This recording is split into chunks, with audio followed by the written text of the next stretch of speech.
Hello students, हमने chapter 8 start किया था, गति, जिसको इंग्लिश में मोशन बोलते हैं, जिसमें हमने गति का वर्णन, सरल रेखीय गति और एक समान गति और असमान गति, ये सब हमने पढ़ लिया था।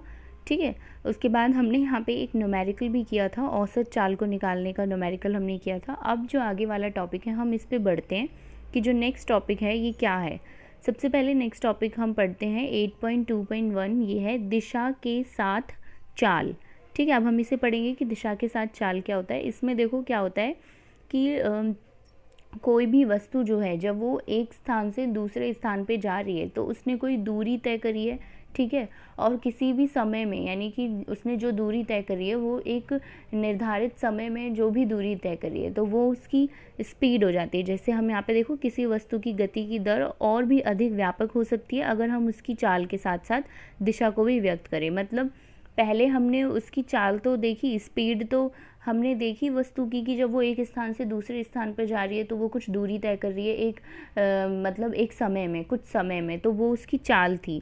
अब वो कौन सी दिशा में जा रही है, यानी कि किस डायरेक्शन में जा रही है, कौन सी दिशा में जा रही है, अब हम उसकी चाल के साथ साथ उसकी जो क्या बोलते हैं दिशा है, किस किस तरफ जा रही है, किस दिशा में जा रही है, वो भी हम देखेंगे यहाँ पे।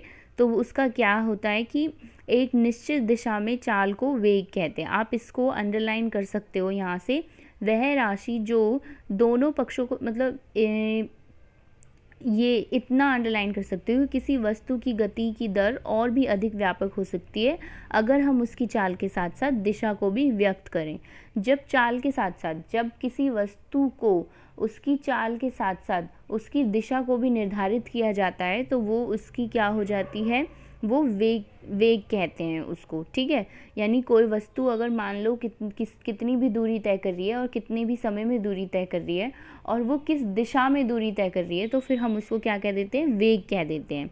अब किसी वस्तु का वेग समान भी हो सकता है और असमान भी हो सकता है। मतलब कोई भी वस्तु किसी भी दिशा में जब चल रही है और जितनी भी दूरी तय करती है, तो मान लो 1 घंटे में वो बहुत ज़्यादा तेज़ भी दौड़ सकती है और फिर अगले 1 घंटे में वो उसकी जो चाल है वो कम भी हो सकती है। तो उसकी दूरी समान और असमान दोनों हो सकती हैं। ठीक है, उसके बाद यह वस्तु की चाल, गति की दिशा या दोनों के परिवर्तन के साथ परिवर्तित होती रहती है। आप इसको यहाँ से भी अंडरलाइन कर सकते हो कि किसी वस्तु का वेग समान या असमान हो सकता है। कोई भी वस्तु है उसका वेग जो है वो समान भी हो सकता है और असमान भी हो सकता है। ये किस चीज़ पे डिपेंड करेगा, किस चीज़ पे निर्भर करेगा, उसकी चाल पे, यानी कि वो जितनी दूरी तय कर रही है, उसकी गति की दिशा और किस तरफ दूरी तय कर रही है, इन दोनों के चेंज पर जो है, इन दोनों के परिवर्तन पर निर्भर करेगा। जब एक वस्तु सीधी रेखा में बदलती हुई चाल के साथ गति कर रही है तो हम इसकी गति की दर के परिमाण को औसत वेग के द्वारा व्यक्त कर सकते हैं। इसकी गणना औसत चाल की गणना के समान हो सकती है। आप यहाँ से देखो कि यदि वस्तु का वेग समान रूप से परिवर्तित हो रहा है तब दिए गए प्रारंभिक वेग और अंतिम वेग के अंक गणितीय माध्यम के द्वारा औसत वेग प्राप्त कर सकते हैं। इसमें देखो आपको औसत वेग, अभी मैंने बताया कि जो वेग क्या होता है कि जब कोई भी वस्तु कुछ दूरी तय करती है एक कुछ पर्टिकुलर समय में, तो वो जिस दिशा में दूरी तय कर रही है, मतलब उसने एक स्थान से दूसरे स्थान गई, दूरी तो तय करी, साथ के साथ कितने समय में तय करी ये भी है। उसके अलावा अब हम ये भी बता सकते हैं कि वो किस तरफ जा रही है, उत्तर में, दक्षिण में, पूर्व में, पश्चिम में, किस तरफ जा रही है। तो हमने उसकी चाल के साथ साथ उसकी दिशा को भी बता दिया, तो वो वेग होता है। ठीक है, अब उसके बाद हम अगर औसत वेग निकालना हो, हम अगर औसत वेग निकालें तो औसत वेग कैसे निकलेगा। देखो इसका फॉर्मूला ये है, औसत वेग बराबर प्रारंभिक वेग प्लस अंतिम वेग और बटे में 2। इसको आप मतलब ऐसे भी डिनोट कर सकते हो, v = u + v अपॉन में 2। ये औसत वेग प्रारंभिक वेग का, यानी कि कोई भी वस्तु जब जिस स्थान से चलना शुरू हुई, तो मान लो वो पहले ही, कोई भी कार है वो पहले ही 2000 किलोमीटर चल चुकी है एक पॉइंट से, अब वो यहाँ से कुछ दूरी तय कर रही है, तो फिर जब वो चली तो उसने 2000 के बाद 2024-25 दूरी तय और कर ली। तो जब वो 2000 वाले पॉइंट से चलना शुरू हुई थी तब उसकी जो प्रारंभिक वेग था वो 2000 था, लेकिन अब जब उसने 2024 तक चली तो उसका अंतिम वेग 2024 हो गया। तो अगर हम इन दोनों को प्लस करके और डिवाइड बाय 2 कर दें तो हमारे पास औसत वेग जो है वो निकल जाता है। 8.2 वाले फॉर्मूले से। आप इसको ध्यान में रखेंगे, औसत वेग का फॉर्मूला ये बहुत ज़रूरी है, आप इसको ध्यान से पढ़ लीजिएगा। उसके बाद आप देखो यहाँ पे जहाँ औसत वेग u, यानी कि ये u जो है ये प्रारंभिक वेग से हम इसको दर्शाते हैं, v जो है वो वस्तु का अंतिम वेग होता है, और चाल तथा वेग दोनों का मात्रक समान रहता है, यानी कि मीटर पर सेकंड। दोनों को औसत वेग निकालने के लिए जब आए तो आपको उसकी यूनिट क्या लिखनी है, उसका मात्रक क्या लिखना है, मीटर पर सेकंड लिखना है। ठीक है, तो आप ये चीज़ ध्यान रखें। और अब यहाँ पे देखो, इसमें आपको ये 8.6 और 8.7 जो दे रखे हैं ना, ये क्रियाकलाप दे रखे हैं, एक्टिविटी दे रखी है, इनको आप पढ़ोगे तो आपको खुद से समझ में आ जाएगा बहुत आसानी से कि किस बारे में बात हो रही है। ठीक है, आप ये पढ़ के देखना, तो ये बहुत ही ईज़िली आपको समझ में भी आएगा। ठीक, अब उसके बाद यहाँ पे आपको कुछ वो दे रखे हैं, 8.1 हमने उदाहरण करा था, 8.2 उदाहरण यहाँ पे दिया हुआ है। देखो 8.2 उदाहरण हम देख लेते हैं यहाँ पे क्या दे रखा है। ठीक है, 8.2 यानी यात्रा शुरू होते समय कार का ओडोमीटर 2000 किलोमीटर प्रदर्शित करता है और यात्रा समाप्ति पर वो 2400 किलोमीटर प्रदर्शित करता है। यदि इस यात्रा में 8 घंटे लगते हैं तो कार की औसत चाल को किलोमीटर पर घंटा और मीटर पर सेकंड में ज्ञात कीजिए।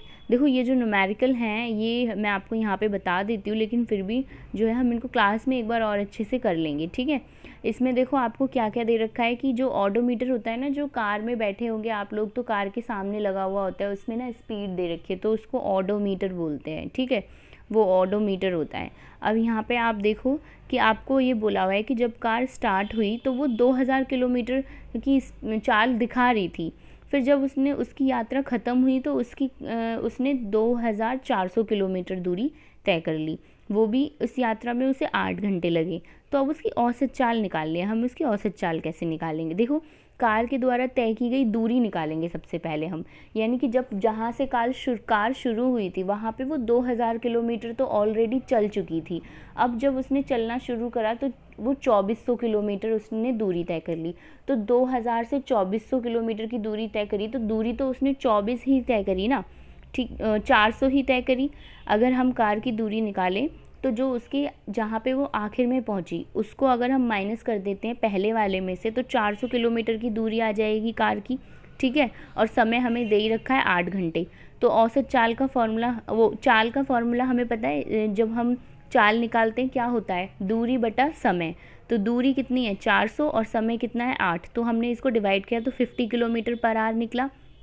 अब उसके बाद इसमें बोल रखा है कि आपको किलोमीटर पर आवर को मीटर पर सेकंड में चेंज करना है, यानी कि किलोमीटर से आपको मीटर में चेंज करना है। देखो अगर किलोमीटर को आप मीटर में चेंज करते हो तो उसके लिए आपको क्या करना पड़ता है, बताओ। अगर 1 किलोमीटर में 1000 मीटर होते हैं, तो जब किलोमीटर को मीटर में चेंज करते हैं तो 1000 से मल्टीप्लाई करते हैं, और घंटे को जब सेकंड में चेंज करते हैं तो 3600 से डिवाइड करते हैं।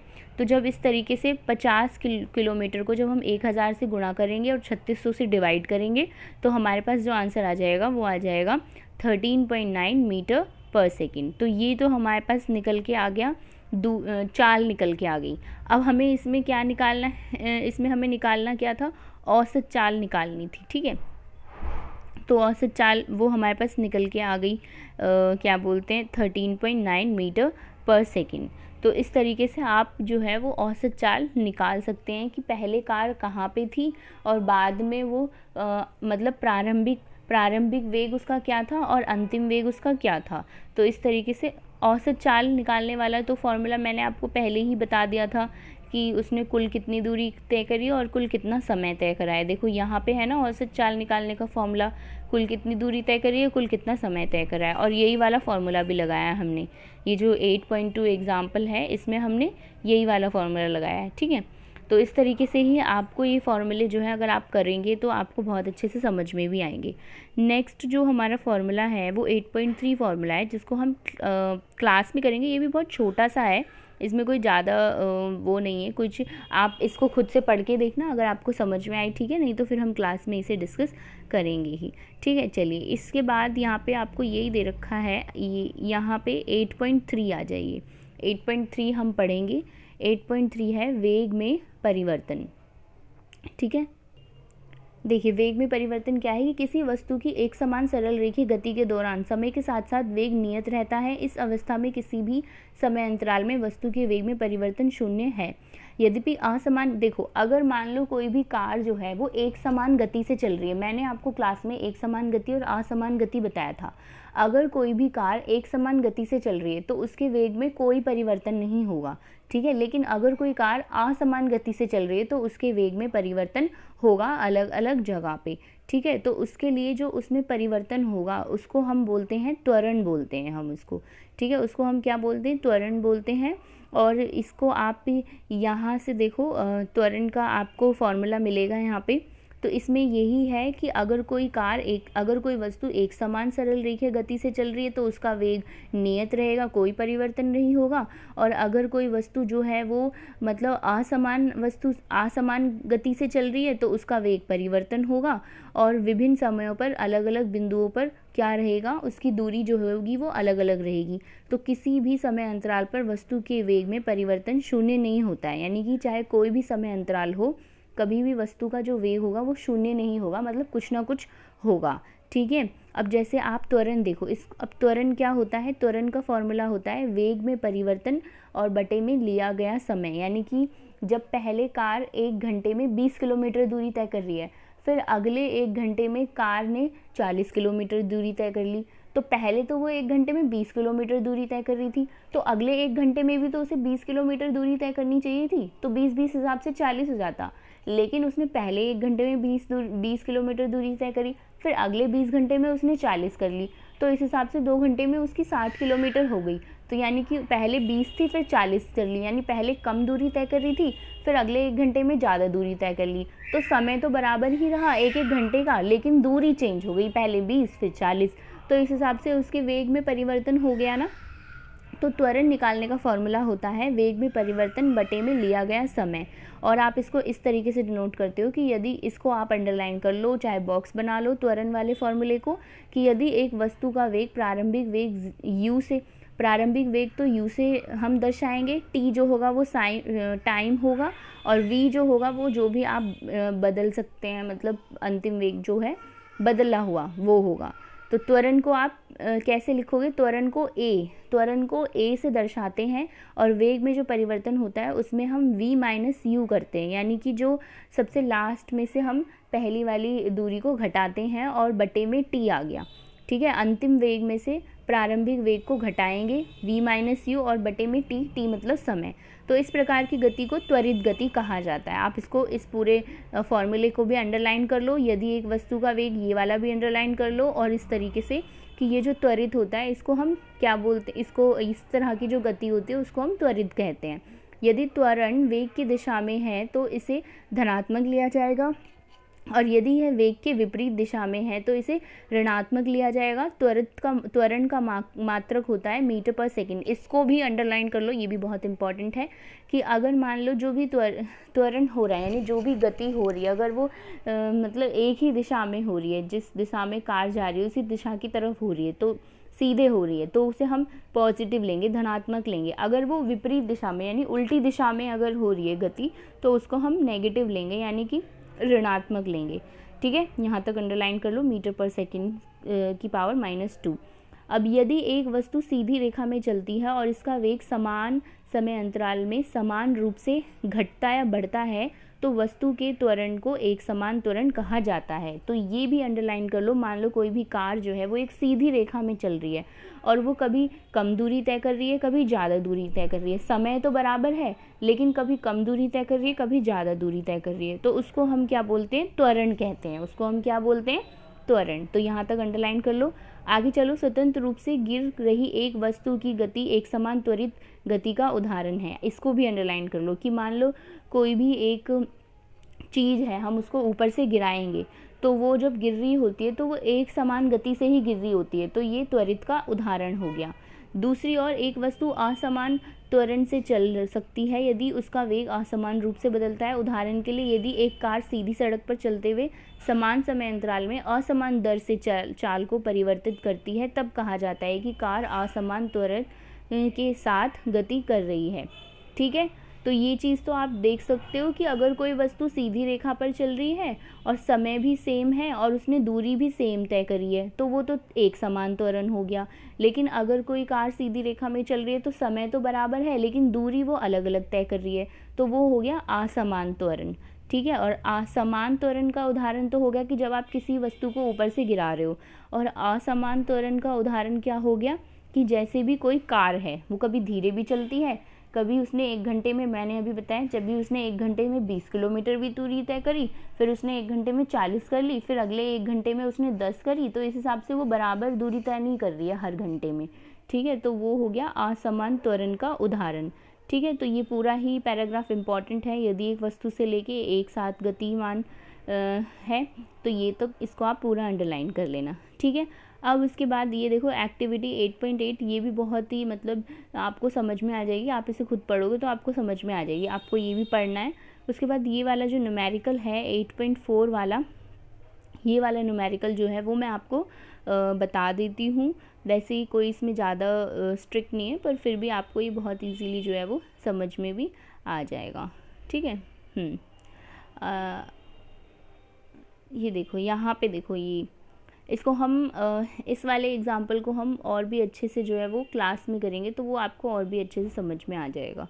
ठीक है, इसमें देखो कि एक सरल रेखीय ग्राफ की सहायता से 2 चर युक्त रेखीय समीकरण का हल ज्ञात किया जा सकता है। किसी वस्तु की गति को दर्शाने के लिए एक रेखीय ग्राफ की आवश्यकता होती है। इस स्थिति में रेखा ग्राफ किसी एक भौतिक राशि पर निर्भरता को दर्शाता है, जैसे दूरी या वेग की दूसरी राशि जैसे समय पर। तो ये तो ग्राफ वाला है, इसको हम जो ग्राफ वाला है इसको हम करेंगे तो फिर आपको ये समझ में आ जाएगा ग्राफ वाला जब हम इसको करेंगे। ठीक है,